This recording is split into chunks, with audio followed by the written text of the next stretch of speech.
Good evening, Columbus community. It is Board President Adair, and I am calling our working session of the board to order on this December 2nd. Mr. Bahork, will you please call the roll? President Adair. Present. Ms. Beckerly. Present. Mr. Brown. I'm here. Mr. Cole. I am present. Dr. Pierce. Present. Mr. Ragland. Here. And Vice President Reyes. Here. You have a quorum. Thank you. For tonight's agenda, we are going to have a discussion around the data and working group recommendations that came out of the Safe Schools group and information from that group and information data that they looked at. And then we will also discuss next steps and deliverables for next meeting. And then we will adjourn. Is there a motion to approve that agenda and information data that they looked at? And So then moved. we will also, Second. there's been a motion and a second. Please call the roll. President Adair. Yes. Ms. Beckerly. Yes. Mr. Brown. Yes. Mr. Cole. Yes, sir. Dr. Pierce. Yes. Mr. Ragland. Yes. Vice President Reyes. Yes. Motion carried. Excellent. So as we, decided to have this conversation, we asked 3 of our board members to kind of work together and develop our agenda and our discussion points. And so I'm going to turn it over to those 3 members. We have Dr. Pierce, Board Member Beckerly, and Board Member Ragland, who will lead us through this portion of the agenda. So take it away, guys. Thank you so much. I appreciate that, President Adair. Before we get going with the meeting, we think it's critically important for us to set a tone. This evening, we will be discussing safe schools. What does safe schools mean to our students, to our families, to our staff, and to our community? So it's very important at the onset that we are intentional about the purpose of this meeting.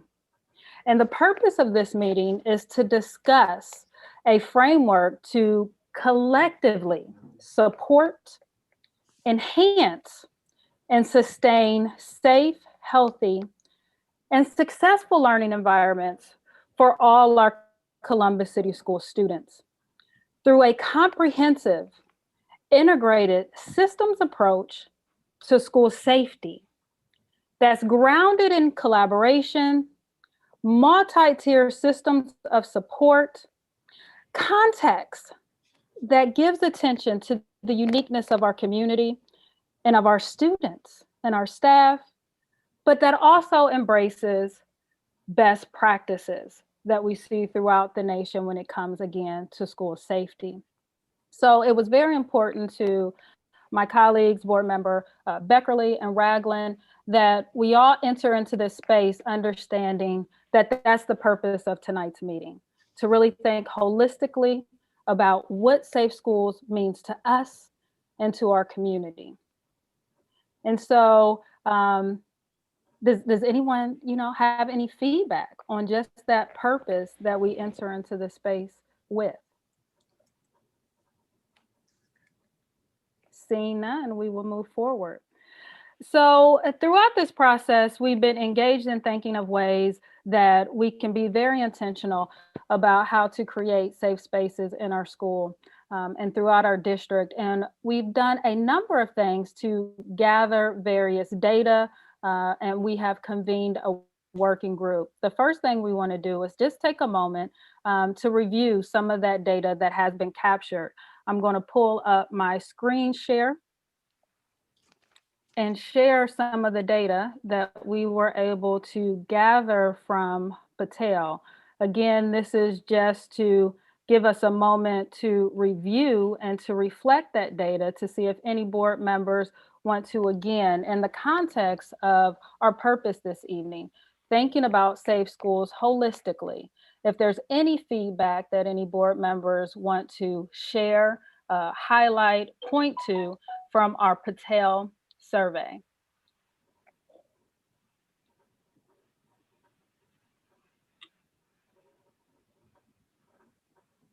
Again, on the screen, you'll see that I put the executive summary of that survey there. You will see that when it came to restorative practice support, that there were found to be differentiators across the 5 approaches to school safety. You'll also find that there are feelings of personal safety that appear to be related to feelings about our restorative practice and safety approaches. So again, we want to make sure that we are going back and being intentional about all this great data that we collected and to see if there's any feedback on those data points from our Patel survey. Dr. Pierce? Mhm. I really thought that this survey was interesting, and I think, though, as the working group noted, there were some gaps in it. So I think we have a potential to gather even more data around certain areas. I was actually personally surprised in the results from our own staff, or the who took the survey, around some of the safety feelings around safety. I also thought this idea of the 5 different approaches was interesting, but may have been a little complicated for people who were taking the survey and might not have fully understood in the way that the survey was laid out. So I think it is a fabulous, great first start. And we had a lot of really interesting data, but I think, and I agree with kind of what the working group talked about a little bit, was the fact that there was still quite a bit of gaps in understanding, as well as just information that came from the survey. And I know that, I'm not sure if we ever got, the group asked specifically for Patel to kind of give us back the data in a couple ways, but they did not get to discuss it. So there was some, different ways of kind of correlating that data that may have answered some of the questions. But I do want to thank Patel a lot.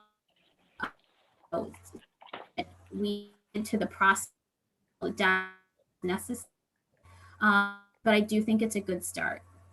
Those are my comments. Thank you so much for sharing that, President Adair. Colleagues, anybody else? Board Member Beckerly, I know that in our meeting, you talked about how rich this data was, how happy you were that we had this data. Do you have any comments that you want to add to this? I agree that this is the start for moving forward, and that there are gaps, and there's an opportunity to be much more intentional, that we get to specific groups. Both student groups and subgroups and community members. So I think that our task is to make sure that going forward we thoroughly we come up with maybe multiple ways of getting community input, and we look a little bit. We figure out a way to come up. We have an instrument that would certainly supplement this data, and maybe ask it some of these questions slightly differently. But I think we have to be very intentional and expect whoever takes this work up going forward, we as a board should expect the process of getting community input to be thorough, intentional, and very well thought out, so that we really feel like we have gotten the full input of the community. Excellent. Thank you so much for sharing that. For my part, I am partly torn because on the one hand, this since the beginning has taken longer than any of us anticipated. And we've gotten some really good data. And I agree that this Patel data is helpful, and everything else that we've heard is. But I agree there's some gaps.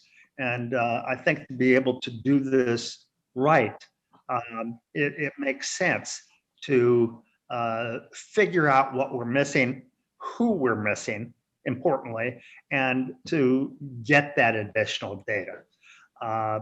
we need to do it expeditiously, but we need to do it. And I think the first step in that is to identify specifically what people and what groups have not yet been able to provide the kind of input that we would like from them. And then to be very specific about what do we want to learn. And now we've got a much better opportunity, I think, to shape our questions and our requests for information very specifically so we can get at this. Excellent. Thank you so much for that, Judge Brown. Other colleagues that want to weigh in on our Battelle survey data. To this point, what I hear our colleagues indicating is that while this was a great first step, there are some gaps. There's more that we can do to move forward. There's additional groups that we need to make sure are included when we survey our community. Want to make sure that everybody has an opportunity to share their input. Vice President Reyes, Board Member Ragland. I have one more thing in that I think the data, the body of data that was handed over by the working group includes the results of the survey, but there was also information generated by working group members that was shared. There was recommendations, there was also research. There was more data than just the survey data. So I think it's important that we make sure and going forward that all of that is taken into consideration as well. I just wanted to chime in very quickly. There were a couple of things that I just was pleased to see and wasn't that surprised by. Cultural and instructional approaches to safety were favored in the aggregate across roles. It makes a lot of sense. We've been on the social emotional message and function for several years now, for some time, that goes back to a previous superintendent and an interim superintendent. To that effect as well, the restorative practice piece, just something that didn't necessarily surprise me because it is new. It is something that is still underway in terms of training and development with our staff in our district. I hope that that this has us take this restorative practice approach even more seriously and be more intent, not just intentional, but intent on ensuring its efficacy throughout the district. So I was pleased to see some of the results and not so surprised by some of it. Okay. Thank you so much for that. One more thing about, I couldn't agree more with Board Member Cole heartily, but one other thing about the data, there was also data generated by district personnel. So I think we just want to make sure we have the whole body of what was there was data on districts information. So when we go forward, we have to make sure that's part of the body of data that is included. Yes. Board Member Brown? Yes. The other thing I think we need to do at this stage is to perhaps clarify or at least state clearly what our process is going to be, what we're working toward. I think that it needs to be that the board is responsible and the board will be making the choices, not a task force. We may be gathering input from various groups, probably not the way we did, but we do need to say we're going to talk to some additional people. This is roughly the timeline. And then the board is going to, with the assistance of administration, of course, and that's, the main thing. And then we're going to design what we think is going to be workable and best, and be upfront if we know that we're going to work with CPD, perhaps in a much different way than we have, or that we haven't yet really settled on anything and we're continuing to listen before we make up our minds on that. But whatever it is, I think we need to be clear and be upfront about where we're going with this and Thank who's you. going to make that decision. Thank you for sharing that. So again, what I hear is also saying, Board Member Cole, you appreciated the information, the data that was given around restorative practices. You would like to see us expand that throughout our district and throughout our buildings. Board Member Brown, what I hear you saying is you want to move us a little on our agenda, down further our agenda, and talk about this process of how we're going to move forward. How we're going to move forward to ensure that we have safe schools. And that's really a good point. I know Vice President Reyes, did you want to weigh in on the Patel data before we transition and shift to kind of talk about what are the practices that we're doing really well within the district? Dr. Pierce, I would probably just be repetitive. But it's okay. I mean, this is the process, and we want to make sure that everybody's voice is heard. Okay. So one of the things that when our working group met, one of the things that, again, we want to set the framing in regards to us looking at safe schools from a larger, broader perspective. And so definitely want to thank Dr. Dixon and her team. They were able to share a variety of data with us around the things that we are doing very well in our district to promote, again, safe schools. And so I just want to take a minute to really provide that information. So we have a context that also helps us think about this process for how we move forward, but to extend it beyond our board member's comment, as he said, how do we have police in our schools? So we want to make sure that we are, again, looking at safe schools from a broader, larger perspective that takes into account all the elements that come together to make the culture and the environment of our schools safe, again, for our students, our staff, and for our parents and community members. And so if you'll just indulge me for a second, Dr. Dixon, please feel free to step in at any point if you would like to talk about some of these data points as well. As my colleagues will see, and as our community members will see, I do have our data points up on the screen. I am using screen share. So if you have any clarifying questions, please just feel free to jump right on in. When we talk about safe schools, there's a number of things that we can do to ensure that environments are safe. And one of those things definitely relates to the security of the building. Within our district, you can see that we've had 25 camera upgrades, that we've upgraded our camera surveillance systems from analog to digital. You can see that we've also implemented a number of things to ensure that we are controlling access to our buildings. So you'll see in 2019, the Office of Safety and Security took over the management of access control for our district. This, along with our alarm monitoring response system, taking that internally gives us more 24-hour in-house staffing, again, over the access of our buildings.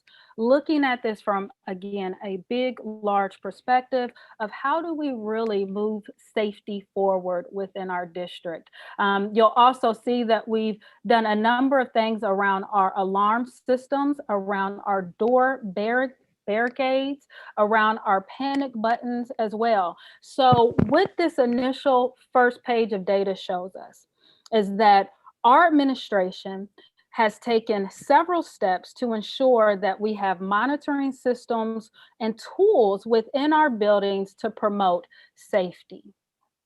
Are there any questions around just this first page of data? Any comments? I would like to add, Dr. Pierce, thank you so much. I think the way that you're framing this is so appropriate so our listening audience will see.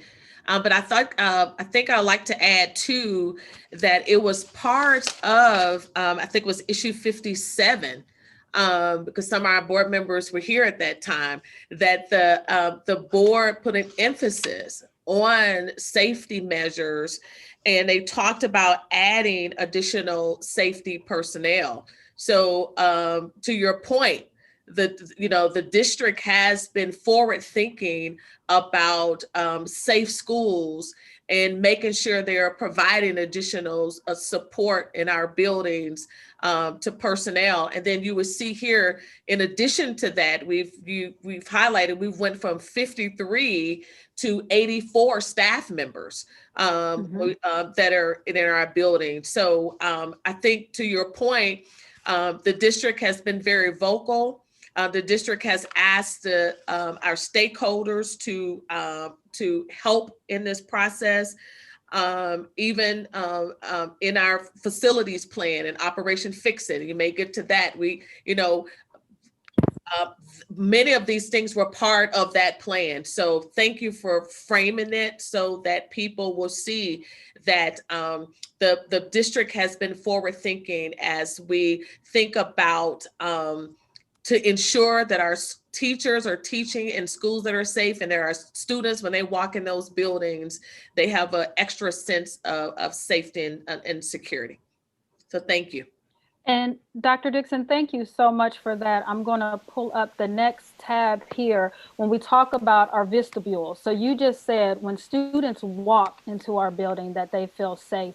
It's important to know that a number of community members, parents, oftentimes when they walk into our schools now, they have to go through that security area in the vestibule. You have to sign in, you have to show an ID.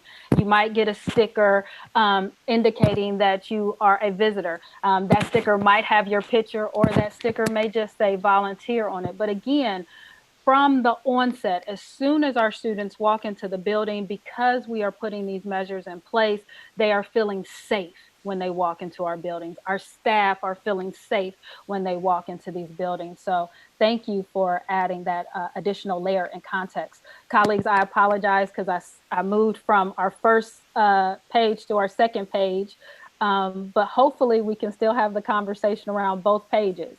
Are there any comments, feedback?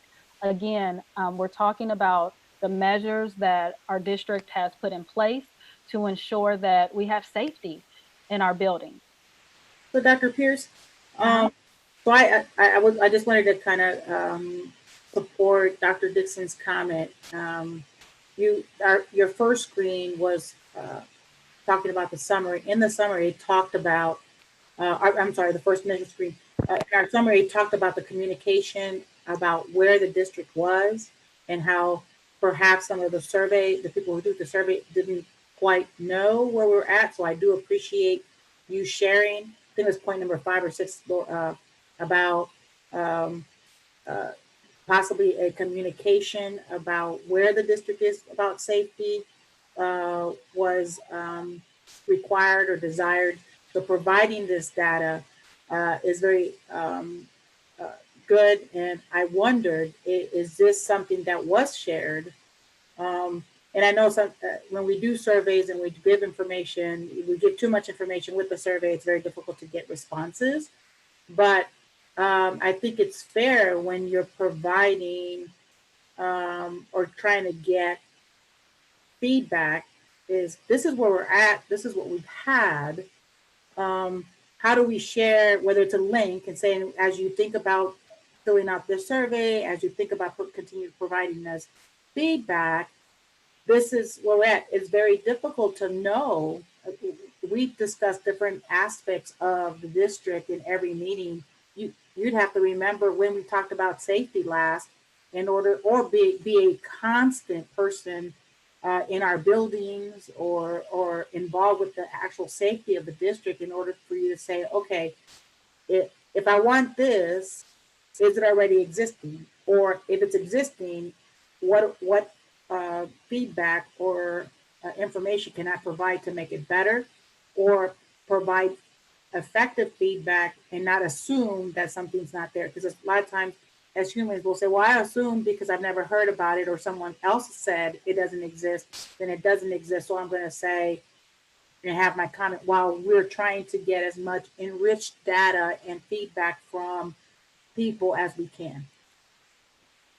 I appreciate that. Vice President Reyes, what I hear you saying is, as we go through this process, let's think about how we're sharing information with the community related to the safety of our schools. How often are we updating them about the upgrades that we're making to our buildings? And aligning that again with safety measures. So I appreciate that. Thank you so much. I'd like to do a, Let me answer Ramona's actual question. okay. So I might be breaking up. I don't know. Okay. I do not believe the survey had additional information about our current status. Now, I will tell you that the Safe Schools group had presentations from the district, as well as, like board member Beckerly mentioned, extra data around where we were. But in terms of the survey, I don't believe that there was additional information shared. Thank you. For both comments. Okay, I just want to take a minute to clarify something, because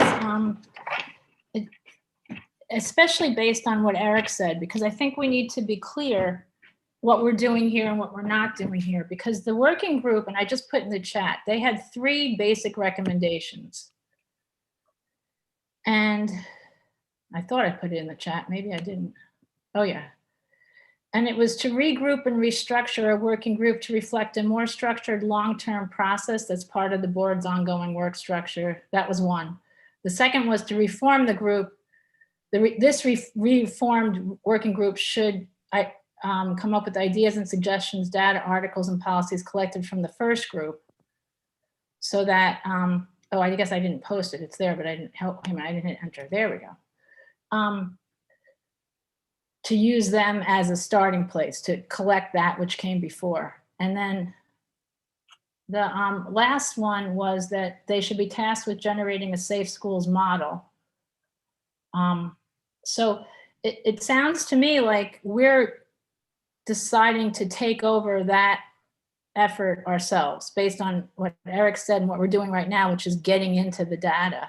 And I just want to make sure we're all intentional if that's the plan. I don't particularly think it's a great idea, but I just don't want us to start doing it without realizing that's what we're doing. So I think that's what we're doing, but others can jump in. My impression is that we're going through a level setting exercise before we talk about kind of what, to Vice President Reyes's point about making sure everyone knows what's going on, what we have, what we need, you know. Is that correct? For me, That is correct. I'm hoping that the exercise today begets a question 0 for us. For our watching audience, a question 0 is kind of the raison d'etre, right? The reason we're doing this work and how it is we're looking to be impactful as a result. To me, I think based on this data, based on what this work group brought back is recommendations. At this point in time, it's incumbent of us to talk through what a question 0 is. What is a safe, how do we create a safe school environment? And the top level of that is discussing not only, and I love how it was teed up with the facilities aspects of the amenities that have been provided, but now let's go a little more into where they peeled layers, particularly around social emotional supports for students. At the end of the day, when we're talking about cops and buildings, when we're talking about that kind of partnership and presence within our facilities and amongst our students and staff, there was significant resistance by a certain enclave of students, and let me be redundant, a small, certain enclave of students who spoke out and rightfully did so. But we all know that to ensure a safe school environment, because see, I know the superintendent from Parkland in Broward County. He's a friend. I know him, and I know what he went through when that kid came into that school in Parkland and shot it up. So the point I'm making is, at the end of the day, we see and understand the utilities of where youngsters are and some other community folks stand against police in schools against that kind of presence and identifying what social emotional supports need to be in place for students to feel safe. But at the end of the day, we have to look at the 5,000-foot view and see what the utility is in also having those police officers there.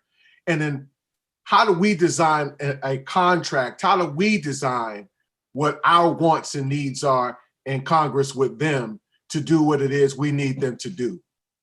That's kind of where I am. What is safety for us in terms of safety in the building? And how does that incorporate social emotional along with these facility upgrade pieces that we're talking through? Excellent point, and thank you so much to getting to that. Hopefully everybody can see our next screen. Now we're getting into the meat of it. This is, again, getting back to the level set that President Adair just mentioned. When we talk about security in our schools, when we talk about police in our school, an element to help us level set that is also a school comparison.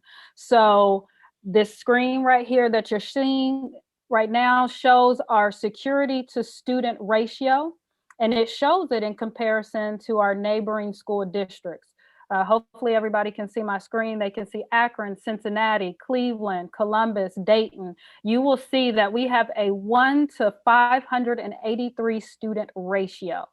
When we go through this process, I know we want to get into the meat of what does the contract entail and what does it look like, but we have to level set and understand what are we doing within our district to promote safety, and how do we then compare to other schools and other districts that are also going through the similar type of processes, having the similar type of issues around school safety. So we thought that it was very important to help, again, everyone understand when it comes to security in our building. So we started out talking about the security of our building.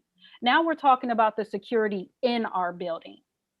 This screen lays that out, and it lays it out also in comparison to our other districts. Now I'm going to add an additional layer onto this.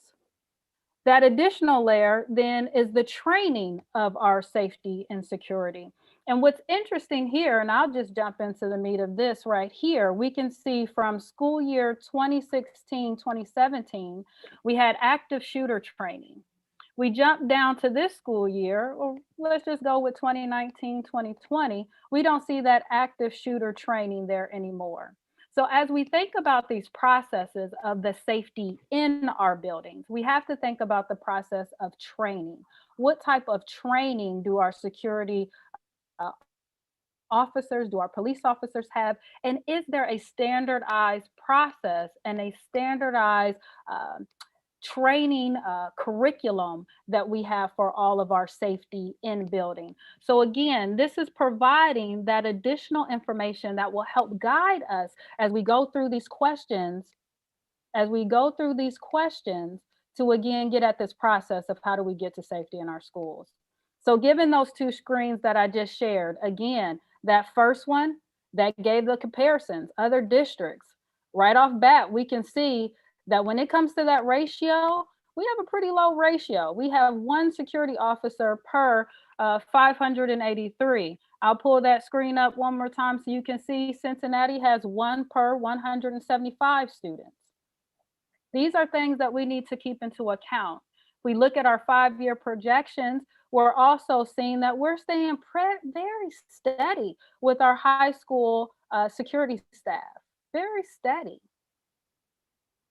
Dr. Dixon, would you like to add anything to this, since we have shifted again from the security of our buildings to the security in our buildings?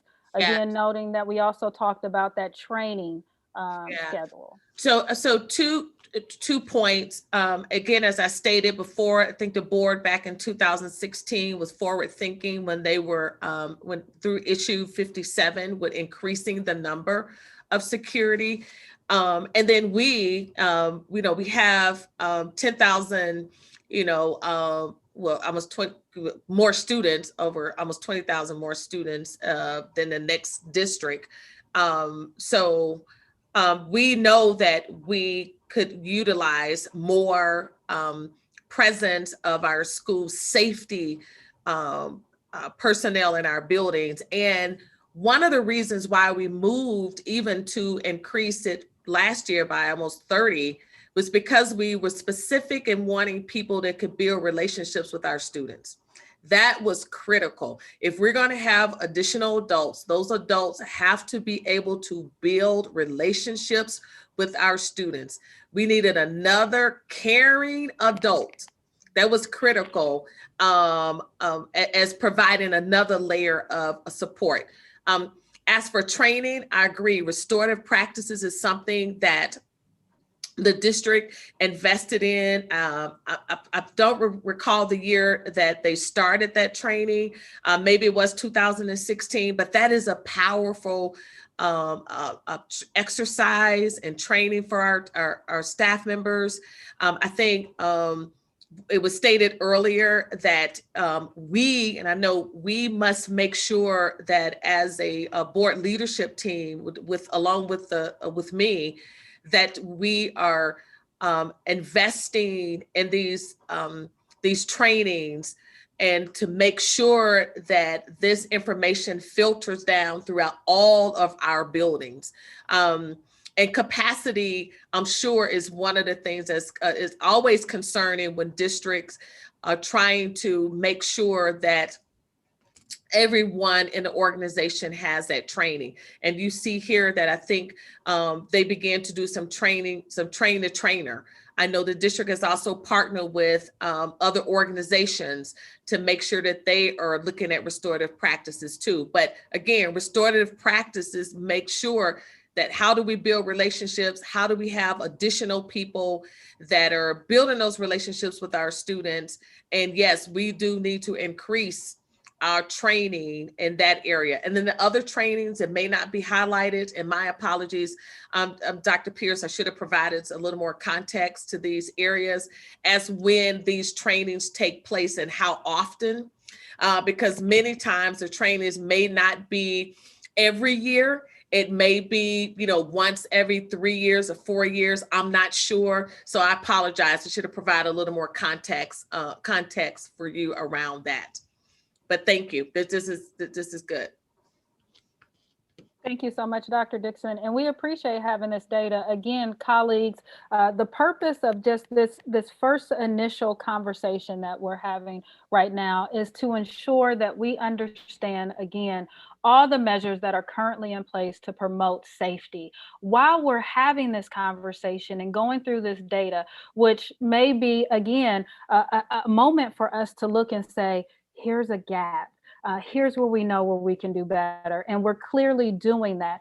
And so I appreciate everybody for going through this process. Again, we have the floor open for additional comments concerning our safety and security staff in relation to other schools, other school districts. We know our numbers have been increasing. Comments related to our training. I will just skip very quickly then to our safety programs.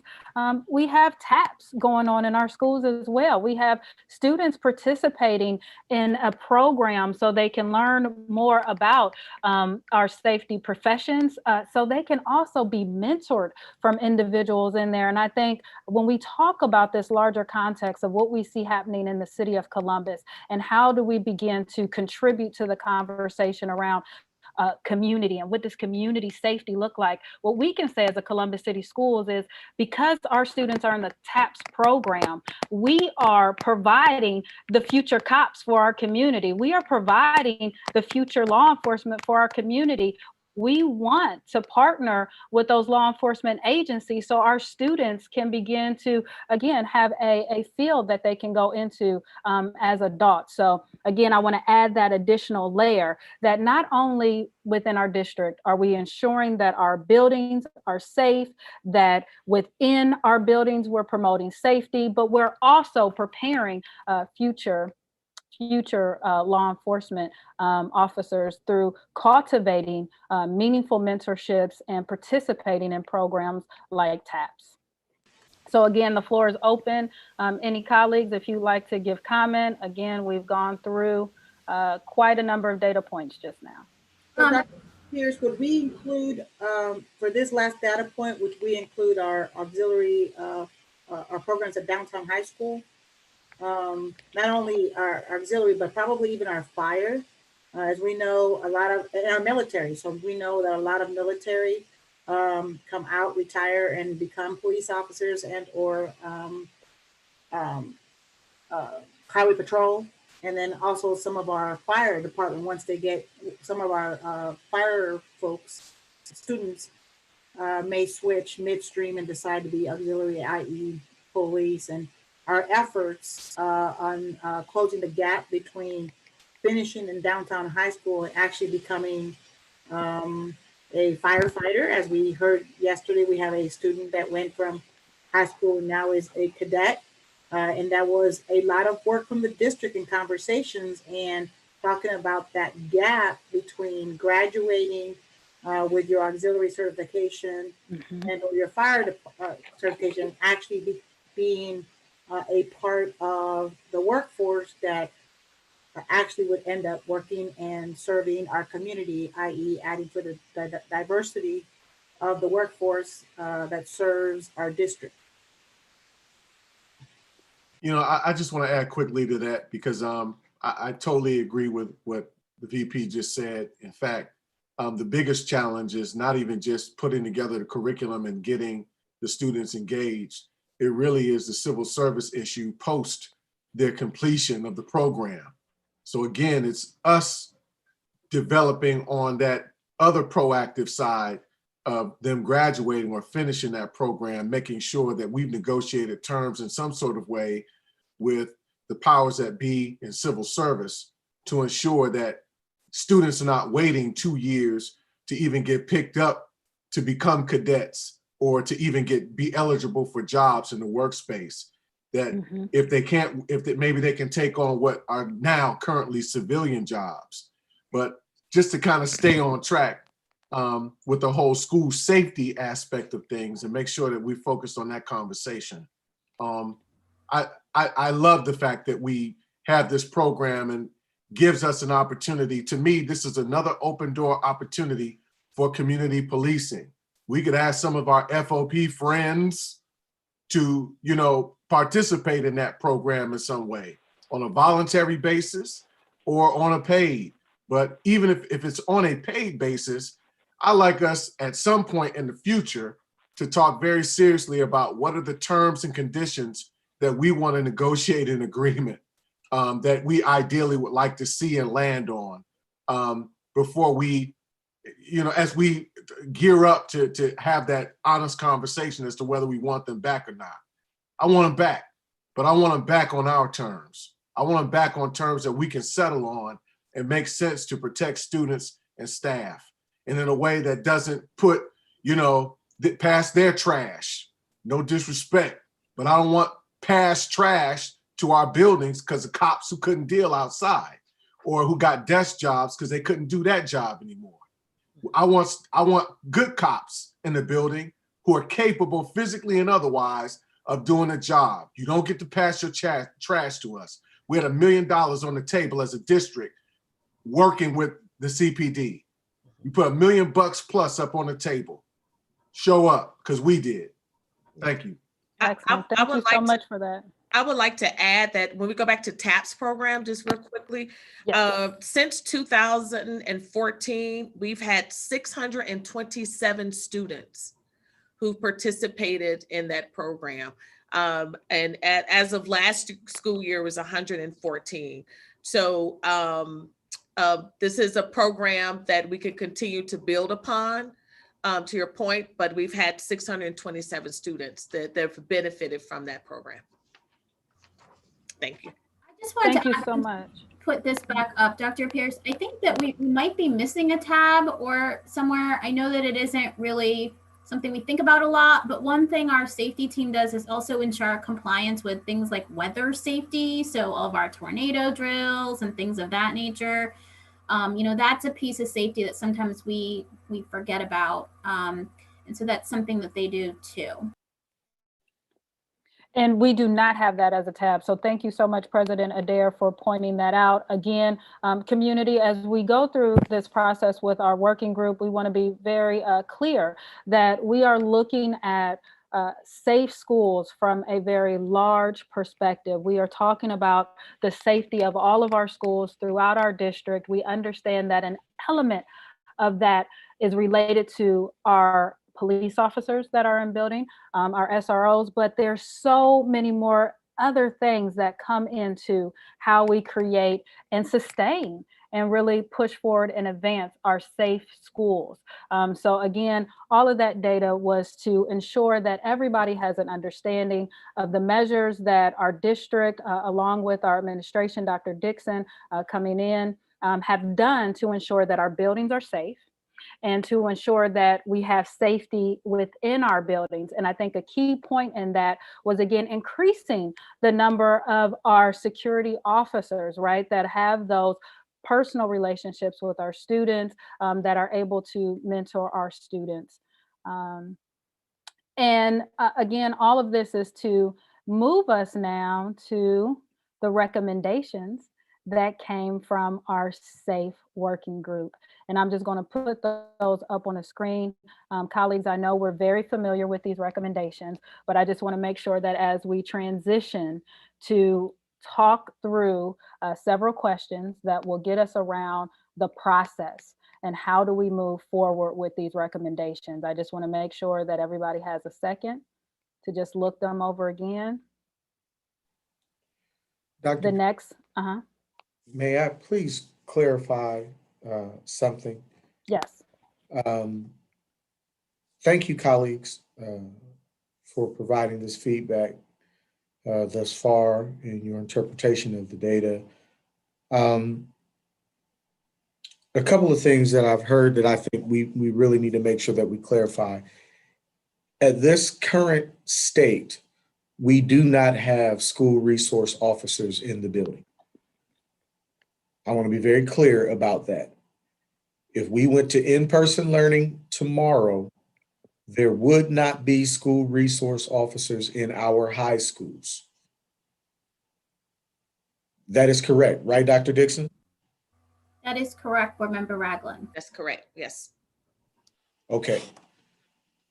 Secondly, the Fraternal Order of Police is going through contract negotiations with the city of Columbus as we speak. Is that also correct? Yes, that is our understanding. Right.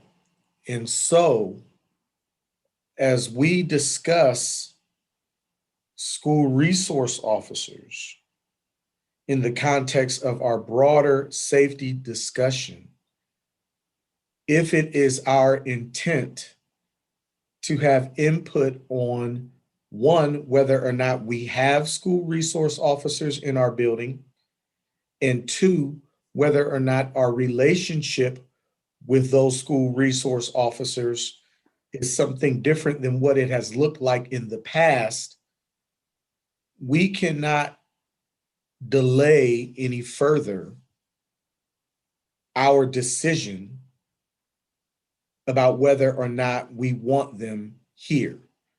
Because what is being negotiated now from the city's perspective concerns the contract with the police. And there's either going to be room in that contract for Columbus City Schools or there isn't. There's either going to be a place for us to have a bit more say so in who we get, to Board Member Cole's point, or how we interact with them, or there isn't. But we have to first decide as a board whether or not this is something we want, because the window may be closing and we have no control over when and how that window closes. And so if we want them, if we feel that they are a part of our broader discussion, then we've got to say so. And our first step in dealing with them has to be our correspondence with the city as they go through contract negotiations as we speak. And so I've heard Board Member Cole very clearly and emphatically say that he would like to have school resource officers in our building. He would like a change in relationship, potentially a change in authority, at least a change in how those officers are chosen to come inside our buildings. I have been on the record in agreement with Board Member Cole on that from day one of this process. If this is not something that the rest of the board is prepared to at least say yes to, then I think we have to be very clear with the public that we may be looking at opening up our schools in some point in the very near future without school resource officers being in them. And I don't think we've said that directly, but I think that the public is owed that explanation very clearly, because time is of the essence. So, colleague, I thank you for sharing those remarks. You are actually moving us to our question portion, and to move us through that. I think before we can begin to say how we're going to move, what we're going to do, and who we're going to do it with, we do need to have the discussion around what are safe schools. And hopefully the data that we just shared, that we had some discussion around, showed not just us, but also our community, that there are a lot of elements that make up safe schools. Again, police are a component of that. We know that there is also the facility component of that. We know that there's our security staff that is a component of that. We know that our participation in various programs, such as TAPS, like Vice President Reyes indicated, our downtown high school program, there are a number of elements that go into that. So at this point, now that we have that data, does everyone, let me restate this. Is there anyone that wants to add additional comment around the data that we reviewed, whether good or bad, but want to add comment to, again, the data that was presented and that we reviewed before we move into discussion? Board Member Cole, have your hand up. I think you're on mute. You're on mute, Board Member Cole. My apologies. Madam President, did you want to go first? Did you have something to say? I was just going to at the beginning, data, especially around social emotional, that was presented. So we do have, and I hope board members looked at it, that Cheryl Ward presented, again, because we're looking at it holistically. I just wanted to remind everyone that we had more data than just what was shared tonight on screen. Yes. Thank you for that. I guess the big thing I want clarity on at this point is some legal direction moving forward, and ideally very swiftly, Madam Superintendent, some legal clarification moving forward on how the city's negotiations have any latent impact on us, because the FOP are going into contract with the city of Columbus, period. Their contract agreement is specifically with them. It is not with us. The agreement that we made with them initially, for Lord knows how many years now, was made between Columbus City Schools, this government body, this entity, this political subdivision, and the CPD. I just want to get an idea as to legally from our team, very clear idea about what these terms and conditions of any ongoing negotiation between the FOP and the city of Columbus, how they have any latent impact on us moving forward. I just want to be clear on that.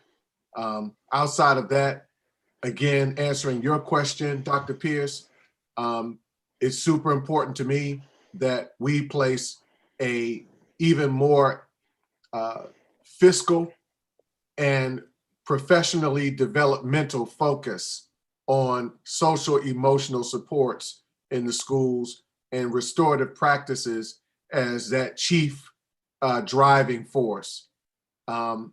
We did that in concert. This board did that not only in concert with the administration, we did this in concert with the community. That actually, you know, we traveled with to Pittsburgh and saw those schools there and did the work, and then came back and got that work done here and got the ball rolling. I'd like to see more increased investment to that effect in social emotional support for our children and staff. Excellent. So you are kicking us off for question number one. Question number one. Wait, Dr. Pierce, I did want Yes. to discuss the data set. And it's kind Okay. of based off of board president Adair was correct. That not all of the data that we have at our disposal has been shared.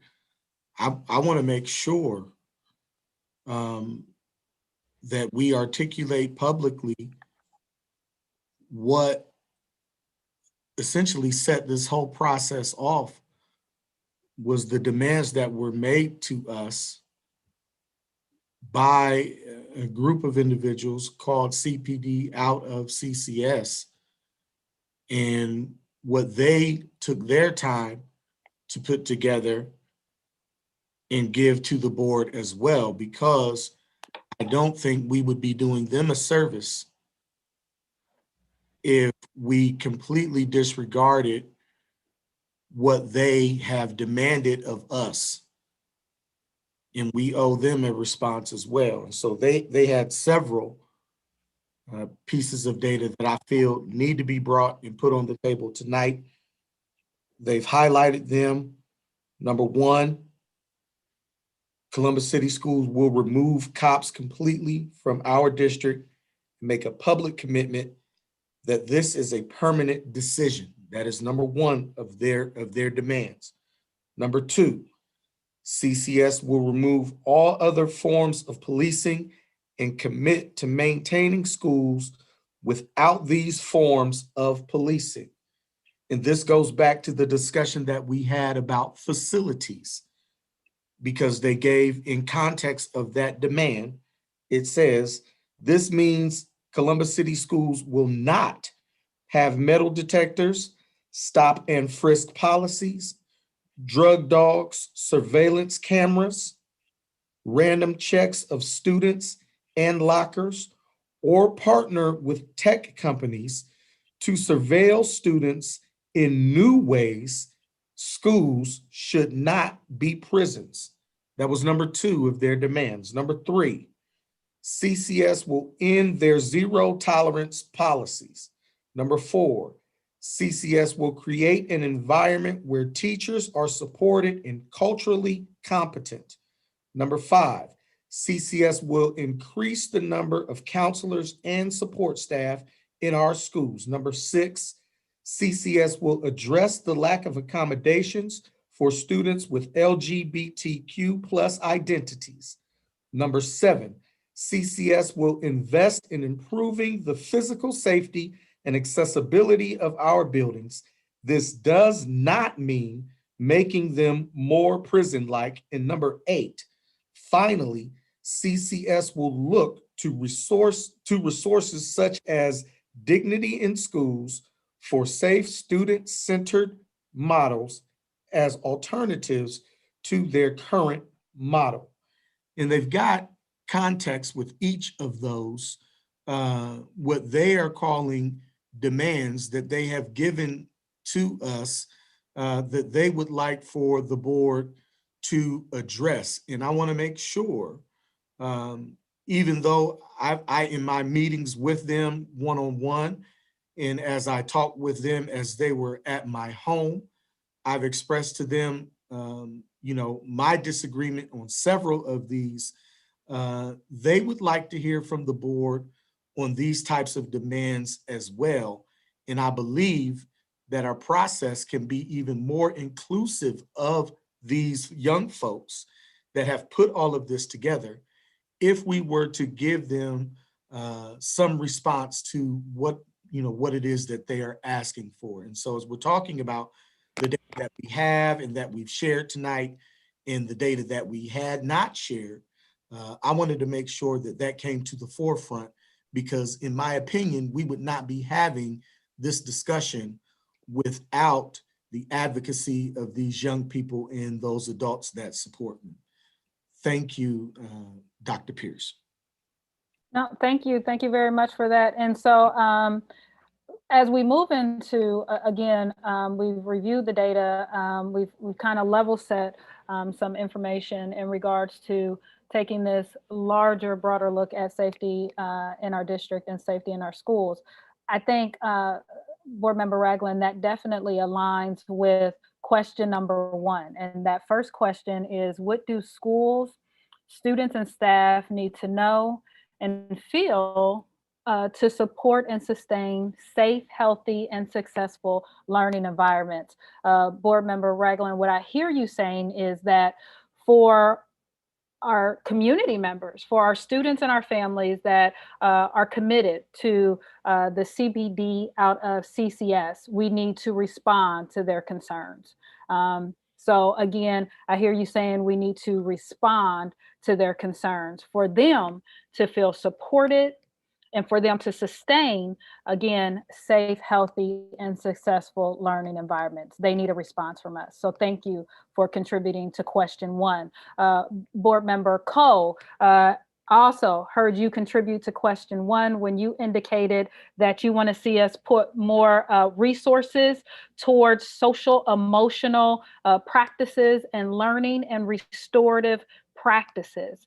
So again, I hear you saying that we need to put more resources and services around social emotional practices and restorative practices. So thank you for contributing to question one as well. The floor is open. Additional colleagues, Board Member Brown, Vice President Reyes, Board Member Beckerly. Yeah, let me address the matter that James just raised, and I agree with much of what he said. I think we do have to speak to, respond in some fashion to the student group and the alumni group and others, all part of that group that did eventually bring us some demands. They weren't initially stated as demands, but and while I'm not sure that I respond well to demands in general, I think that it's important to know that their bringing these issues to our attention was really helpful, was really an important step, and forcing us to step back and rethink all these issues. And I think that we must, properly thank them for that. While some of us may wish that they had done it in a different manner, that's really beside the point. I think that what they've done, not only in the big issue, but in each of these smaller issues that they've included in their list of demands, provided some very important things. There are some items in there with which I agree wholeheartedly, and we need to say that we will do those things and be specific and have a plan, or that we will continue to do those things and explain and show, how we've been working on those. And there's also some ideas that are unacceptable to me and would be what I would think of as irresponsible for us as school board members in the trusted positions that we have to make those kinds of decisions for the community and for the schools. I think that, but they do deserve our thanks and appreciation. Even the matter of SROs specifically. We haven't examined that arrangement for years, if not decades. Things have changed, and we now know that we can change those arrangements, and it will have to be something that we negotiate. It can't be one-sided. That just doesn't work. But I think we can state some things that are important to us about the relationship going forward that we believe and need to change, and some others that clearly don't. So I think, we can be responsive in that sense.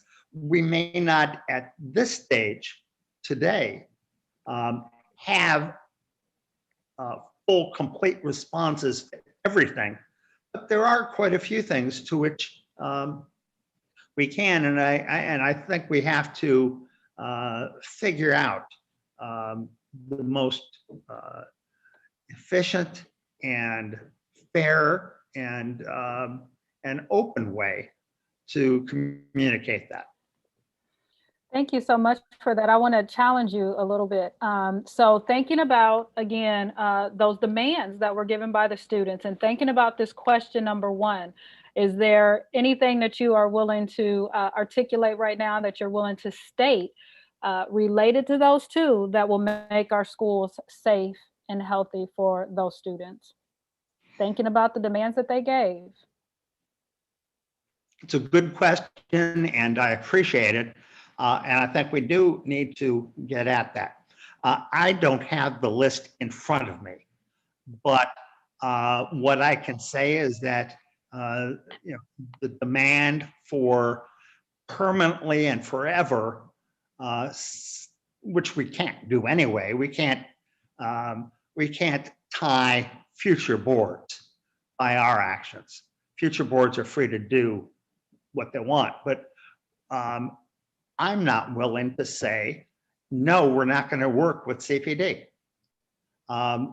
We are going to work on our arrangement with CPD, and it will look different. It will feel different. We want it to feel different for students and staff and visitors and parents and all. We want probably some different training for those folks that will work as SROs. We want some ability to state what will qualify somebody to serve, and to define what we're looking for, and the job requirements specifically. If we're going to have SROs come in, we need to give them specifically what their job is, what their role is going to be. And I think that we can do that. And I think that's all among the things that are responsive to those first few demands. I think that others, principles of restorative justice, we're doing a great deal, but not enough. We can do more. I believe there was, adding additional staff for counseling is certainly a good idea. And I think that we can state that we agree with that, yet we can set that as a goal and work toward that. But it's also a matter of having the funds to work with.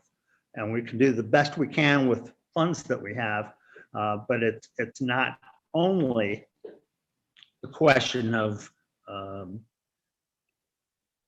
the kind of safety and security we want to provide. I think we have to be direct with people about our ability to pay for additional staff. There were some others and I don't recall all 8 of those, but that's the start. What Oh, I've here they done is are. put those demands up on the screen so everybody is able to see those demands. It's going to be hard for me to swing through those because it is several pages. But Board Member Brown, what I hear you saying, and I'm tying this to question number 1, as we think about what steps we need to take to move forward to make safe schools, is that we need to work on our arrangement with the Columbus Police Department, and we need to work with them to ensure that there's different training. Those were the 2 things that I heard come as a result of your comments. Am I understanding you correctly?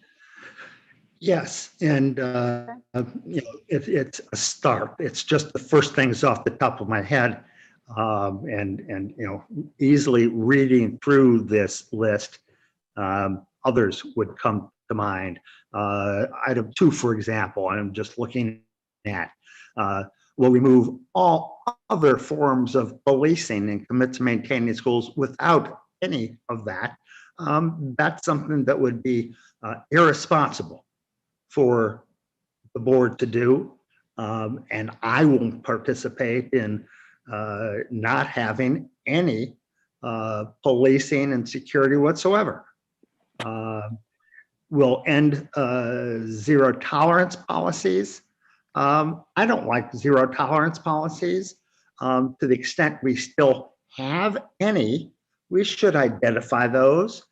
And I think with a bias to not having any such zero tolerance policies, we should examine those and really make sure that we can live with those outcomes and then speak to it and respond. So Okay. let me stop talking at the moment because there's others. Yes, thank you. But I did add identify zero tolerance policies to your response as well.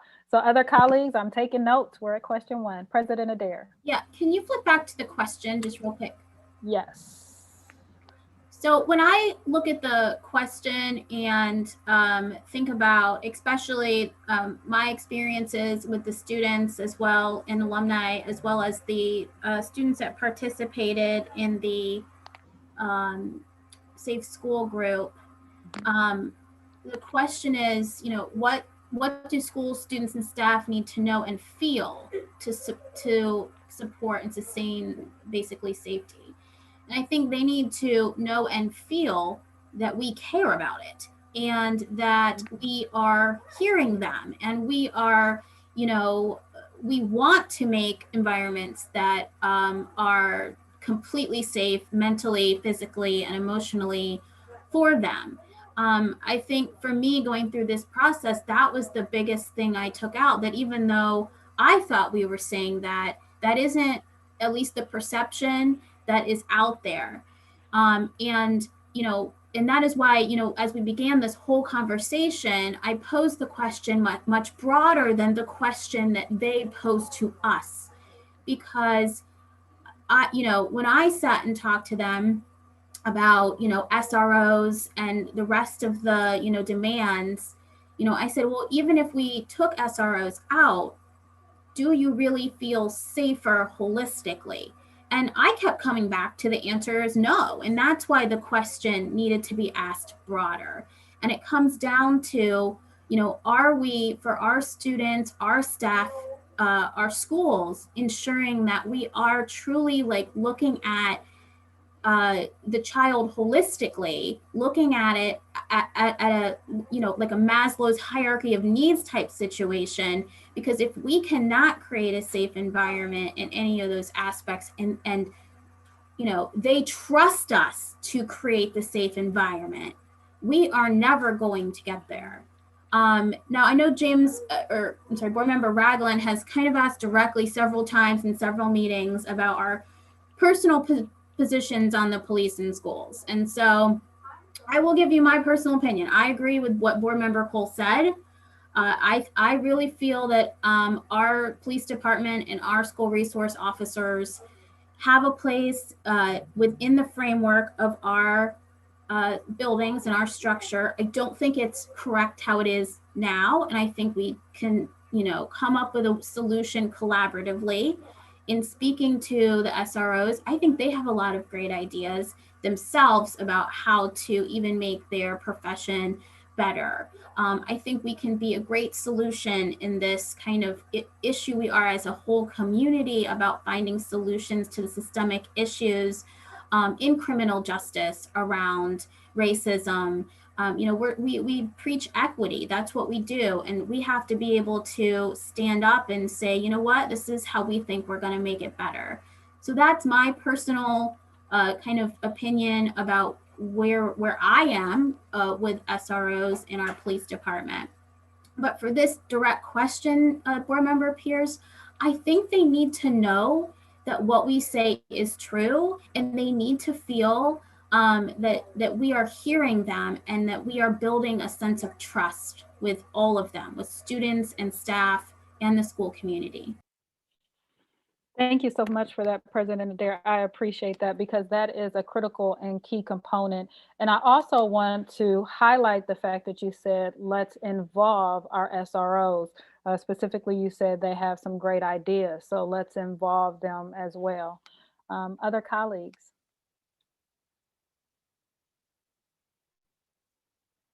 Board Member Beckerly? Darn mute. I keep going back to, we need to ask them, and we need to ask them and listen to them and hear them. I guess I'm picking up on what Jen said, but we're all at this point substituting our own opinions for what we think a safe school is, and how important SROs are. I actually worked in high school. I'm not sure that they're all that important to safety. Michael has too, probably. And I certainly don't think that it's a but for whether it's safe to open the schools or not. It's just not. I mean, it's not just in terms of, one SRO to 450 students, that we have to, so I think that that's a bit of a red herring. And I will say, the SRO that was at Fort Hays the first 4 years I was there was incredibly wonderful to the kids and to my students in particular. So this is not to say that there is not the potential to contribute at all, because I really struggle with this because of my personal experience with SROs. I loved that police officer, and he helped me with a lot of my students because he was, doing more than just, he was doing the SEL, the social emotional work, really.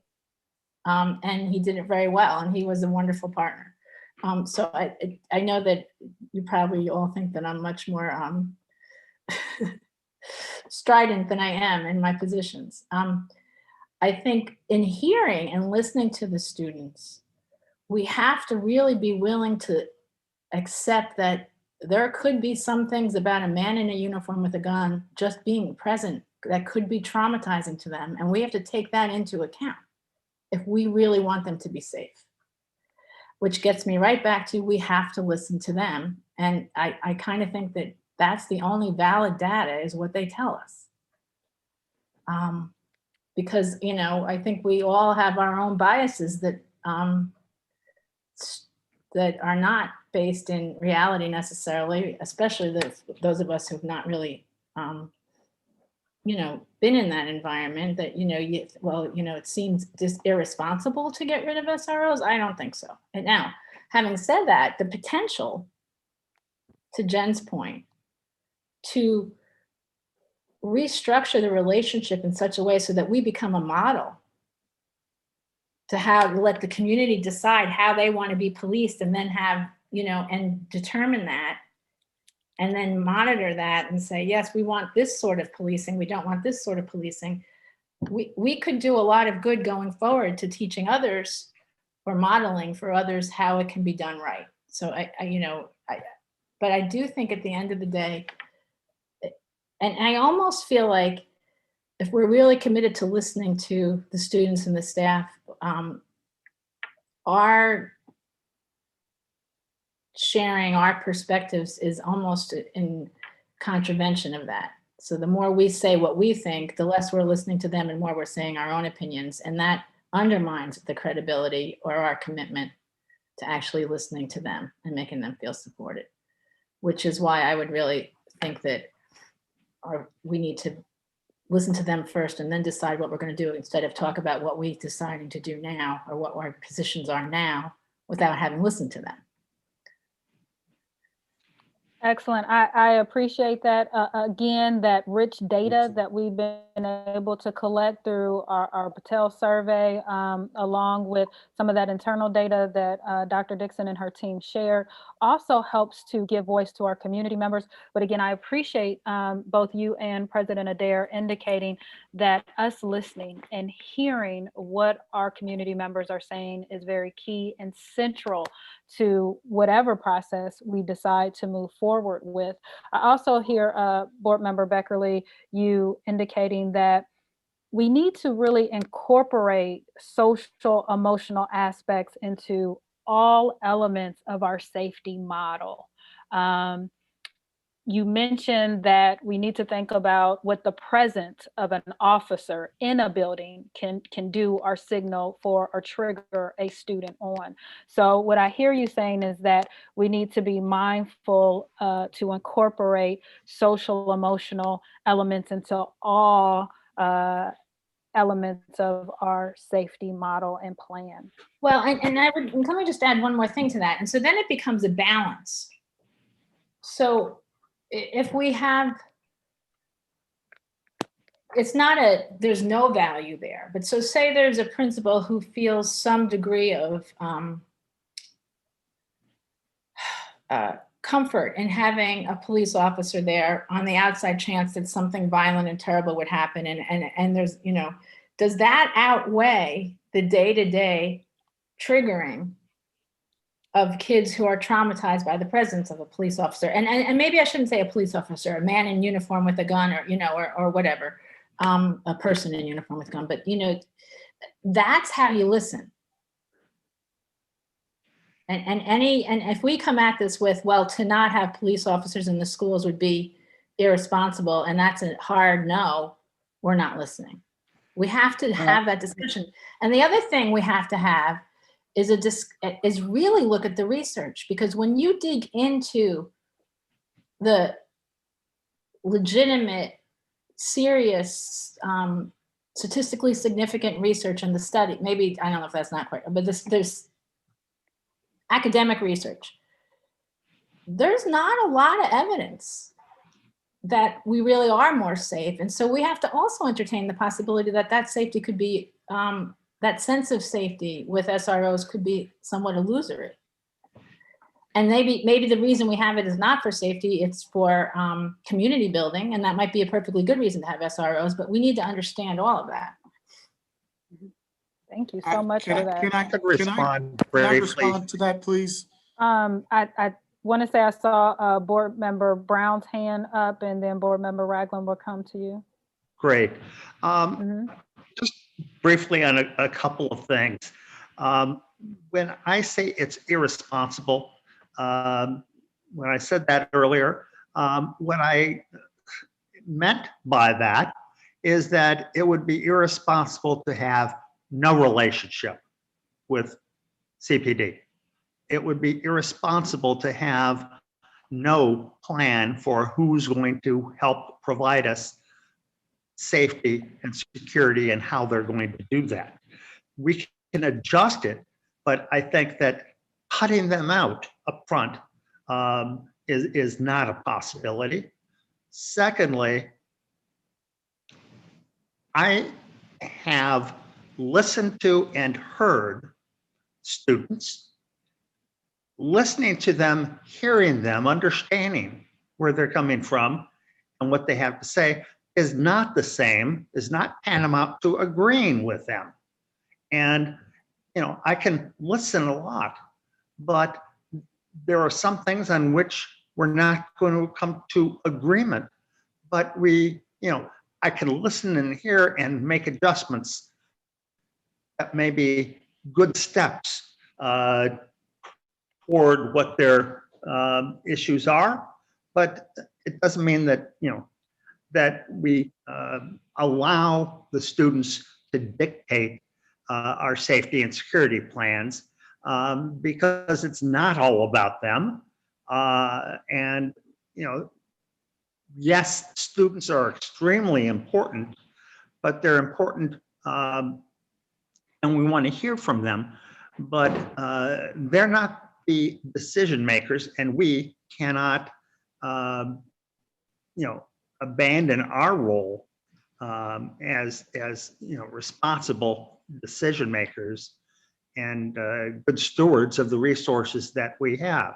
And third, and final point is that from my perspective, and I believe this all my life and acted on this, our students are going to, well, they already engage in the rest of the world outside the schools. And they will, when they leave school, engage in the rest of the world, which includes police officers and others in authority. And if our job as a school district is in part to prepare our students for the rest of life and for community responsibilities, then I think it's incumbent upon us to make sure that they are exposed to those people while they're in school, while they're under supervision of educators, and to model how that can be a good thing rather than something to be afraid of. And I think that's something that has to factor in. Thank you. Thank you. Board Member Ragland? James, before you talk, I just want to say one thing. Eric, I did not ever and should not be construed as saying we abdicate our responsibility. I have always conducted myself as somebody who's the grown-ups are in charge, and that's important to role model for our children because that actually does suggest safety. My point is we haven't, the biggest thing that came out of the working group is that we didn't really get enough data from the students, from the staff, from the teachers. And so my point is for us to be saying now what is or isn't irresponsible is not appropriate because we don't have the data yet. And I think it undermines the appearance that we're open to be responsive to the data. Sorry, James, I just had to get that out because I wanted to make sure that was clear. No worries. Thank you, Carol. I appreciate your comments. I happen to think that we got a pretty decent representation within the data set, but that we don't need to debate statistics here. I think it's to Board Member Brown's point. I have a 24-year-old and an 18-year-old. My 18-year-old still has friends that attend district schools. She's a recent graduate this year. A part of what I have learned in the contrast between my 24-year-old and my 18-year-old is remarkable. I think that they're closer in age, but the contrast between how my son and his peers were raised and my daughter and her peers were raised, it's stark, and it's in many ways it's troubling to see how this generation responds to not getting what they feel they are entitled to. It's almost as if you cannot tell a child no. And I think that one of the things that is interesting about that is that we've done so well in teaching them how to advocate and what they need to do structurally to make a case in point, that they feel like the fact that they've engaged in the process itself means that they're going to see the conclusion that they want. And if they don't see the conclusion that they want, it triggers them. And I would say a part of what we need to be doing as educators is teaching our young people to cope with being triggered. A lot of what they aren't going to be able to control in life, they're going to have to learn to deal with it. At everything that triggers them, they're not going to be able to say, well, just remove it. You know, just get rid of it. I'm triggered by that, so just get rid of it. Right? What if grades trigger our young people? Well, let's get rid of that. What if, you know, having to pay rent triggers our young people? Those types of things aren't going to go. Having an authority tell them to do something that they don't want to do is considered a trigger to many young people nowadays. And we have to put our best foot forward in making sure they learn how to navigate the environment that triggers them. And it's important that not just here in this exercise that we're engaged in, but in everything that we do, that we put that at the forefront, because whereas we are serving as protectors in this arena, and our hearts bleed for their needs, we understand the challenges that they have, we understand the triggers. I am triggered by police on a lot of levels. I am triggered by police incidents that happen clear across the country. But it's something that, as a Black man, I was raised and taught that I had to deal with. And so we've got to get to a place where we're saying to young folks, and I think that this is the perfect opportunity, because they did do so much work in getting us to where we are. They have done so much advocacy, and their hearts are so deeply ingrained into this that as adults, if we are prepared to tell them that, hey, listen, maybe 5 of the 8 points we agree with you on and we're going to work diligently on, but the 3 that are most important to you, we've got to say no. That's a learning opportunity for our young people.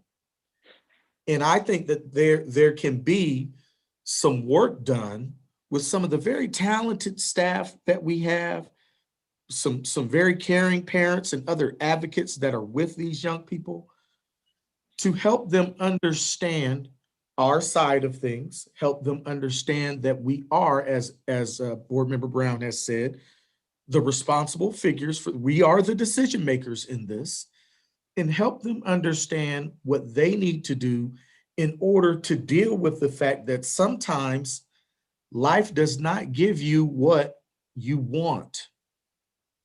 And that's a much broader lesson for all of our children in this generation to learn. But I think it's incumbent upon us to be intentional about teaching that to them. Thank you for indulging me, colleagues. Can I add Thank something? you so much. Can I add something? Uh-huh. So in some ways I agree with you, James. I don't know if I would categorize it in terms of they just need to deal with it. I think when we say that to ourselves, what we're saying is just to deal with something means we accept the system we're in as status quo. And that's the whole point of what the students and the community and really society is telling us right now, that the system is broken and we need to push through and think of ways to correct the system. Now, I think that part of, you know, your point about teaching our students, in particular those that we have right now, how to be advocates, how to come to the table, how to bring solutions and be part of a conversation is absolutely critical. But I don't know if I agree that we just say suck it up and deal with it, because I don't want you to deal with that either, James. I don't want to deal with the triggers either. And I think that that's really the heart of what their request is. And so I want to make sure that, I'm up for changing the system. I mean, that's why I'm here. I think that's why a lot of us are here. I think all of us are here, right? To really make impact and start to change systems to work better for everyone. And so, I mean, I just, I guess in you saying that kind of triggered me a little bit. And I just wanted to be clear that, I think they are right to challenge this system. And as leaders, we have to listen to that part of it, and then make sure that, we teach them how then to interact to make appropriate change. And I think Yes, that- ma'am, Madam President, and I'm not saying that they are wrong in their advocacy at all. Remember, I expressed to them that they were welcome at my home. I wanted them there. I wanted them engaged in the process. I wanted them to cuss me out the way that some of them were. Because they believed and they understood what was happening around them in their environment, and that's precisely what they were doing.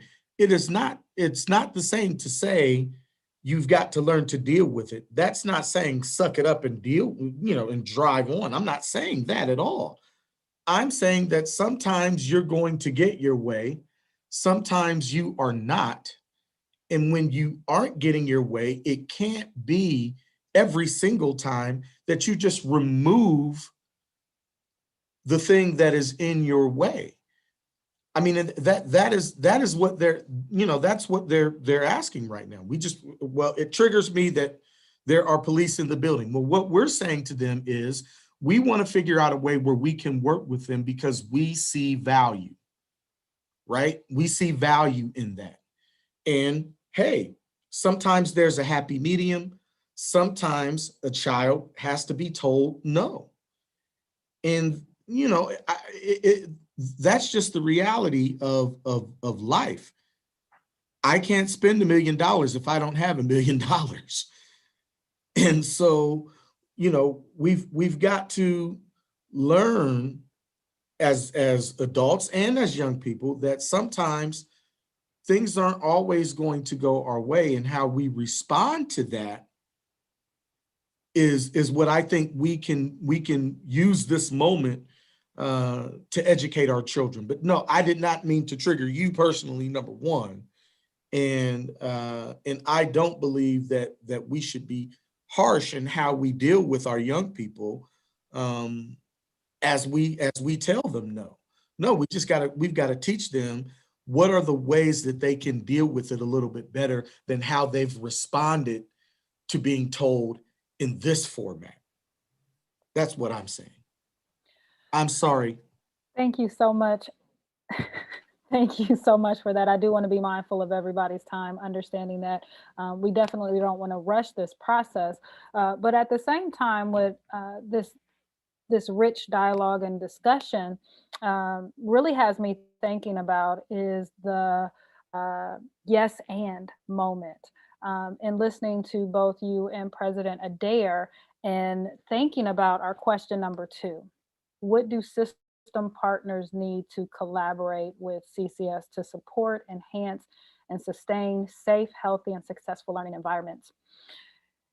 Listening to your dialogue really points to the fact that we need to ensure that our system partners understand our students, that they understand our students, that they understand the environments in which they're living in before they enter into our buildings, the environments that they're going back to after they leave our buildings.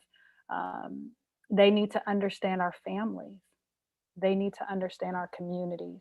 And so that ties back into Board Member Ragland and Board Member Brown, our demands that were given from the CPD out of CCS. Again, one of those demands related to cultural competency training. So just in this conversation that we're having, I want everybody to just be mindful and take a moment to notice how that came full circle, how all of that is connected. And I want our community to see how intentional we as a board are being about moving forward with this work and understanding that connection. These aren't just statements that are made, are responses to questions. We're being critical and thinking about, how does it all connect? And just in that conversation, we're able to see the connection. Our partners need to understand our students. We need to ensure that there's cultural competency training. One thing that I also heard in the conversation was that if there are opportunities for partners to champion our safe school model, that there shouldn't be this disconnection between how we're maintaining the safety of our schools and our community not being clear on what that is and how that, what that entails. Right. So thank you for that. Again, it all came full circle. So we moved to question 2 with that. Are there any other reflections, thoughts, comments on question 2? We're thinking about our system partners and what they need to collaborate with us. Yes, Dr. Pierce, and I had brought this up before, and I believe board member Cole was the one that brought it up tonight, talking about training. And I've mentioned specifically in the past that when it comes to school resource officers, it would be my goal to have our school resource officers train extensively with our school safety and security team. A part of what I think our own CCS safety and security team is very effective in doing is understanding the climate and culture within our buildings a lot more than, say, a sworn officer of the law who is coming from not just outside of our buildings, but in many cases outside of our community in general, is coming into our building with. And what I would like to see is a bit more of CCS safety and security led training. You know, that's something specific that we can be asking our partners at City Hall to advocate for as they go through their negotiation process with the FOP when it comes to school resource officers, if we should choose to go that route. We would like to have our safety and security team lead extensive training with our school resource officers, because I think that our SROs would get value of hearing from the lived experience and the work experience of our own safety and security force. I think Mr. Ward and his team does an excellent job up to the point where they can within all of our buildings and within all of the multiple settings that we have where students and the community participate in. And I would like to see them kind of be the drivers in that first step for our SEOs regarding their relationship with the school district. And so that would be my one addition to the answer of question number 2. So I just want to clarify really quick, when you use the word driver, you want our security team, specifically Mr. Ward, to be the driver of that. Does that relate to curriculum? Does that relate to designating how many hours, the module, the content? Can you be specific for me? What do you mean by driver? Yes, I mean on the ground training with our safety and security team side by side with our SROs in climate and culture within our buildings, expectations on how to properly create safe environments within our buildings, how to respond to certain situations, you know, that will occur within our buildings. And they may do this. It needs to be a bit more comprehensive, and it needs to be, from my perspective, district led. Our own people need to be talking to our SROs about what it is that they see, how they respond to students, what they do to build relationships with our students, so that it's not just an outside looking into our buildings, but they're hearing from their counterparts about how to properly do the job that we want to see them all doing. And I think that Mr. Ward and his team are equipped to at least begin that guidance. And if they need more support in building that out, I think that that's something that we should be talking to Dr. Dixon about, making sure that she lets us know what that support looks like. I have Thank something you in that. so much. If the question is, what do our partners need? Which partners are we talking about? All kinds of different partners? Because if that's the case, let's just ask them.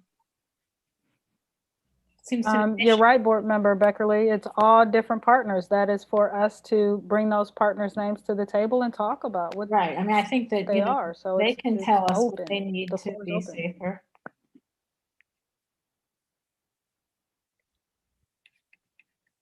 Okay. Board Member Brown, and then President Adair. Thank you. Just briefly, the thing that, and we've talked about this before in other contexts, but when we work with partners and we find partners who are willing to be helpful and supportive and generous and well-intended, we need to be better and continue to improve on explaining to them what we need and to be specific about our needs.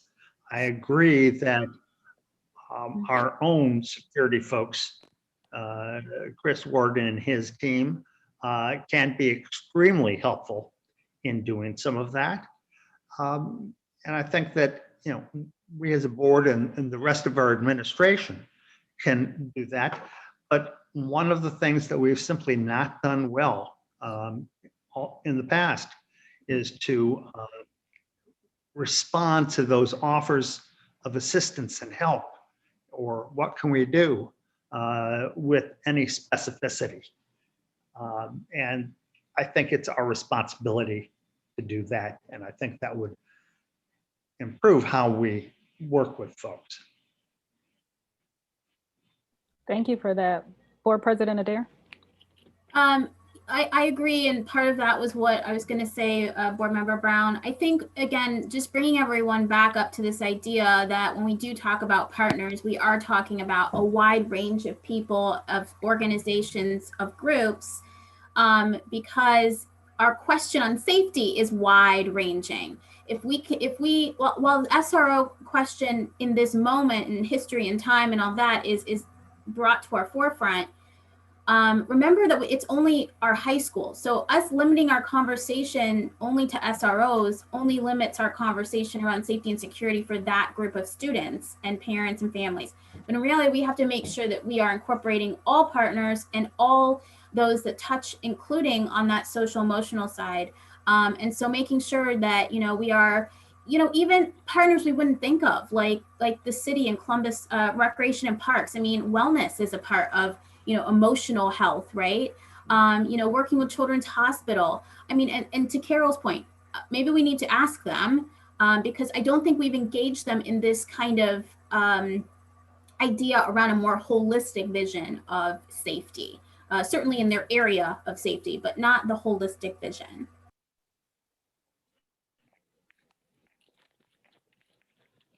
All right. So I want to be mindful of time.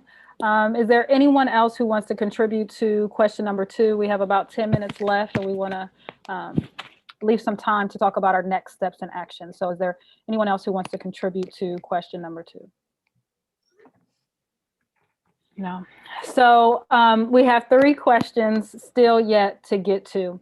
But even in today's meeting, again, we want to be mindful of time, and we have identified some next steps and actions. And so I think it's very important for us to begin to think about who can champion those next steps and actions. And when we say champion, we want to think about what board committees can begin to look into doing this work, how we can come alongside one another to support this work, how we can to our networks to see how they can help us in this work in our next steps. So throughout our conversation, I was taking notes, and some of the next steps that are kind of bubbling to the top are definitely the questions around legal. Specifically, our board members have raised, are there legal ramifications for the city contract talk? Are there any ways that any of us can, again, lean into that to help do some research, to reach out to our networks and talk to people about those areas? So a next step, anybody willing to take that on? Legal. I know we asked Dr. Dixon, but can somebody help Dr. Dixon with that? Yeah, I would like to work with Mr. Barnes. I know Mr. Barnes is going to be doing some research on that, and he's already given us some at least some initial guidance in the chat. I would like to work with Mr. Barnes on that if you would allow me. I'm also currently working on it with Mr. Barnes, so I'll just join that team. Excellent. So I have President Adair, Board Member Ragland, Dr. Dixon, and our legal counsel, Mr. Barnes, on that. Again, looking into those legal issues. The second issue that came to the forefront in our conversation this evening is social emotional practices. And again, we want those social emotional practices to touch all elements of our safety plan. So who is willing to lean in and again, look into that work? How do we need to expand our practices? What resources? How much money will it take? Board Member Cole? Anybody else willing to help? Board Member Cole? I mean, I'm willing to work. I'd be delighted to work with Board Member Cole on this, but I'm still stuck on we're doing the work that I think belongs in a, I mean, we're deciding by taking these next steps that we're not going to create, and we're not following the recommendations of the working group, which was to create another body to continue their work forward that would have a permanent presence on the board, and that would not presence on the board, but we have permanent structure within the district that would oversee the work once it's decided upon and starting to be implemented. If I may, and I appreciate that comment, Carol. Let's look at it from this perspective. We are in fidelity with what their requests are by virtue of what we're incrementally trying to accomplish. Think of this as an edifice that we're trying to build brick by brick. It takes that time and that work effort to do that. What we are establishing at this point in time are guardrails and expectations on how we'll move forward. And then that can drive us into a conversation on developing that permanent committee structure that addresses safety, quite honestly. Look at it from that perspective. I'm not sure that it's not a bad idea. I just want to be clear that that's what we're doing, and that we know that's what we're doing. The other thing that I would say is that once I think we roll up our sleeves, Board Member Cole and I, it's going to cross into a lot of areas.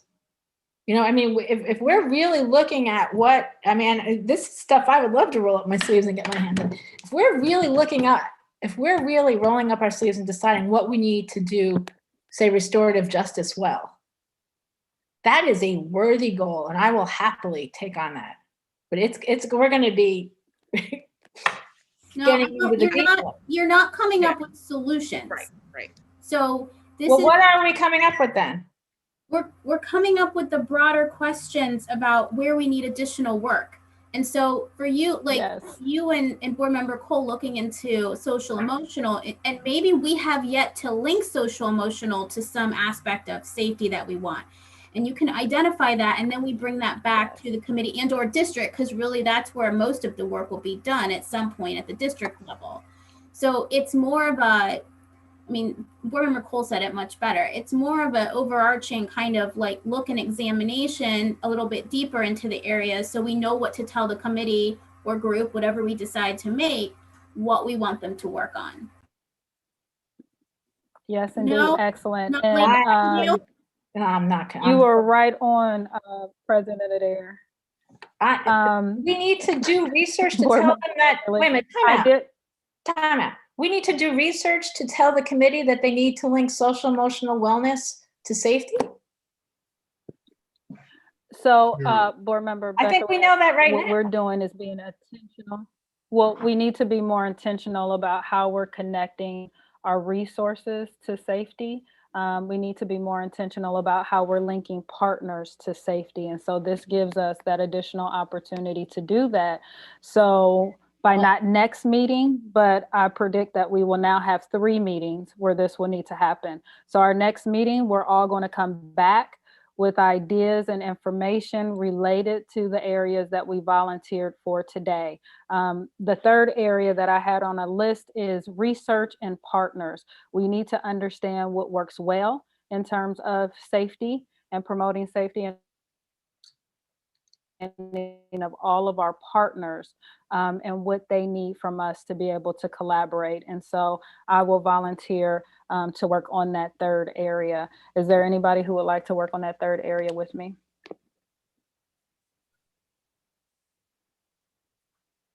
All right. What is So that third President area? Adair, What is that third area area? is research. So we'll need to research those best practices to understand what's working well in other districts, what we might be able to incorporate here. And then we need to identify our partners and potential ways to pull those I'm partners happy to in. facilitate. Again. I've got some experience with it, so wonderful. And again, this is the idea phase, so we can come back and in our third meeting, clearly define what our strategy is to move forward with, again, the recommendations that were from the working group. Board Member Beckerly, I think we have to have a clear, definitive charge for whatever group we establish to move forward and to carry this work. The work that we have started today and the work that we will do in the future will get us to those clear, definitive charges that we will give that group. President Adair? Can I maybe add one more piece of homework? Only because this came up about figuring out gaps in data. Because if we need to do more data collection, we might need to start that. And we have some pieces going out already in data collection world. So we might be able to tap on or add on to things that are already going out to students. So by saying that, I am not volunteering myself, but but I think that we need to kind of I'll volunteer for that.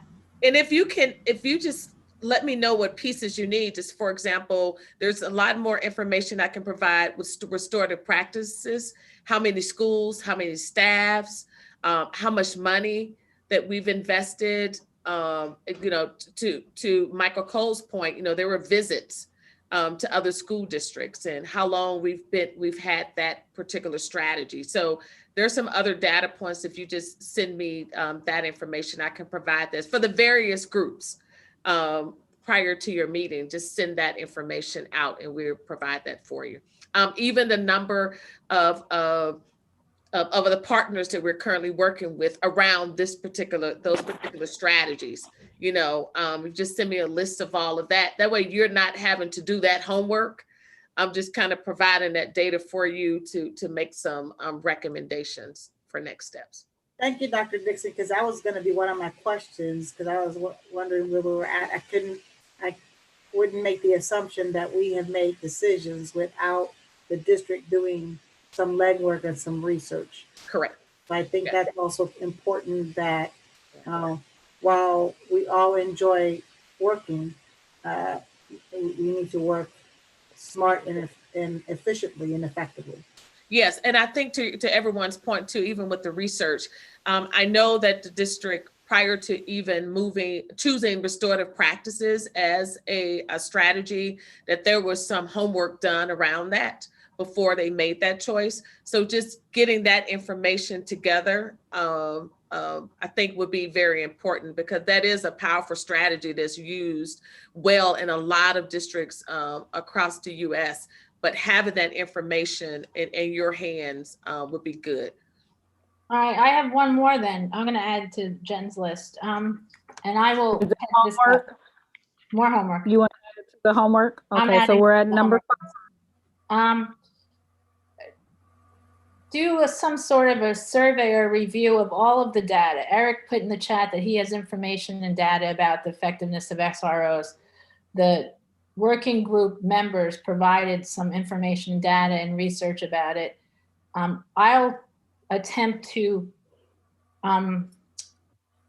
do that review and try to do a score chart review to find out, what's effective and what isn't. And then that would be a really useful piece of data. And Board while, Member Beckerly, can we collaborate on that and move that up to 0.3? Because that just goes along with research. So could you, me and Board Member Cole just tap into that area, the research? oh, okay, the yeah, I survey didn't and the realize data. that was, I thought you were researching. Oh, yeah, okay, yeah, sure, absolutely. And Thank I'm you. happy I appreciate to, it. yeah, I'm happy to do some research as well. As I said, I've recently accumulated some of this material, and I can easily gather more, and I will do my best to annotate where I can and identify the things that would be most helpful to us. I also want to suggest that I think our administration may be best suited to identify other school districts across the country, and certainly in Ohio, that are doing things well or that are not. I think their understanding of how to access information about school districts is probably beyond ours. It may be something we Thank you loop, so much for that. it might be something we loop AJ Crable into. He could probably help with gathering and connections to other large city school districts. Yeah, well, that's a blessing we have by being a member of the council. We can send that request and they can provide that information on our behalf. So some of that data, we won't have to spend time gathering it. They can provide that for us. And Dr. Dixon, I would assume that our very capable safety personnel with Chris Ward and and Cheryl Ward, our own staff probably has a lot of expertise and information on some of what we're looking for. Exactly. I mean, actually, last year when I arrived, Chris Ward provided a PowerPoint presentation on what would the ideal security staffing looks like for a district our size. So that was part of that information that Dr. Pierce showed. So he has done his homework and wanting to scale our organization to those of districts of our size. But it goes back to a point one of the board members you made earlier, is that we have to put the resources, right? And we decide what are those things that we're going to invest in. And then as I share with my staff members, what are those things we're going to stop doing? Because, we pick out, and those, I like when someone said, these are guardrails, the goals and guardrails. What are those things that we're going to be looking at? We're going to be asking questions of me as the leader. You're going to be wanting to look at that data.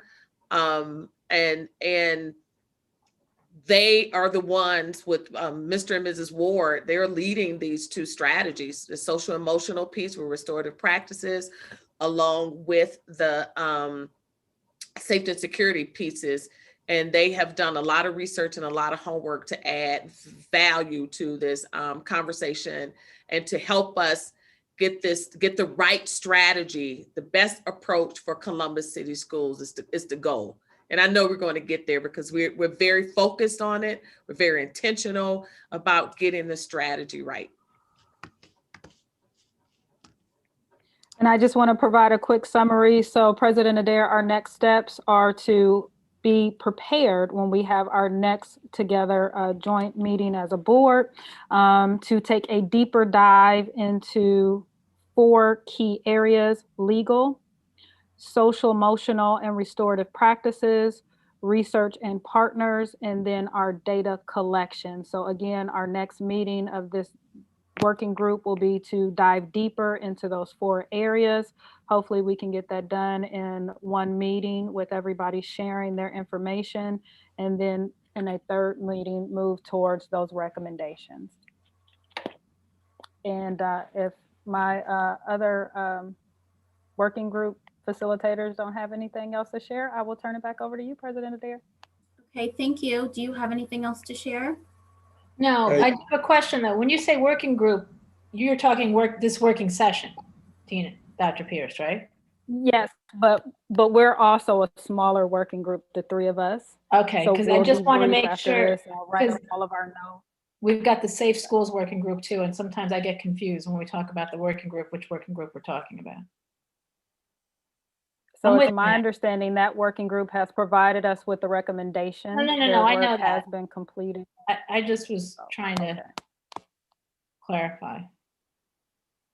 Board Member Ragland, did you have something you want to say?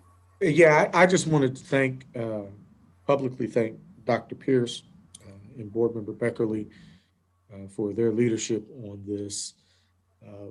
Putting this together, we had several discussions about this to come up with what we felt was going to be something that we could be productive with today. And as Dr. Pierce alluded to, we didn't always come to consensus on those things, but we did feel like we came up with something that would allow for everyone to have a really good input. And as you guys all know, I have been very emotional about this from day one, and so it was my honor to hear from all of you about your perspective on this. But I do want to thank Dr. Pierce and Board Member Beckerly, because they were outstanding in getting us to where we are today. So thank you both, and thank you for allowing me to say that, Board President Adair. Excuse me.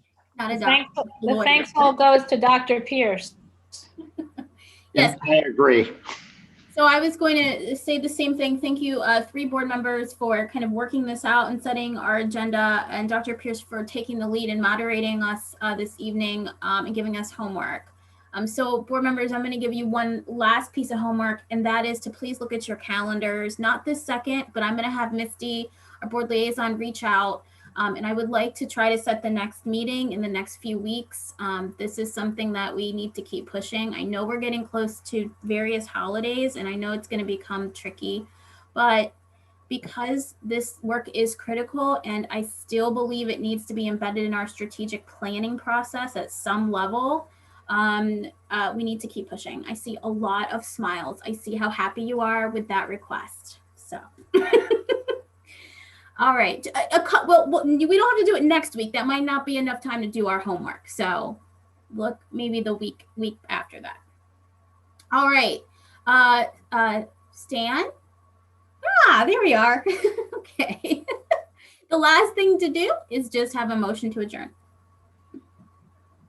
So moved. Second. Thank you. Please call the roll. Ms. Beckerly, Yes. Mr. Brown, Yes. Mr. Cole, Yes. Dr. Pierce, Yes. Mr. Ragland, Yes. Vice President Reyes, Yes. President Adair, Yes. and that motion carries. All right. Excellent. Thank you all so much. Have a wonderful evening and get your homework done. Bye, everyone. Thank you all. Good night, Good meeting. everybody. Thanks. Good meeting all. Yep. Good meeting. Good job, Dr. Pierce. Thank you, Dr. Dixon, for all that data. I Yeah. appreciate it. I hope Yeah. I didn't, Yeah, and I did sent good. you an updated piece, so you have the updated one on the TAPS program. You just didn't probably see it before tonight, but this good facilitation. Nice job. Thank you. I appreciate it.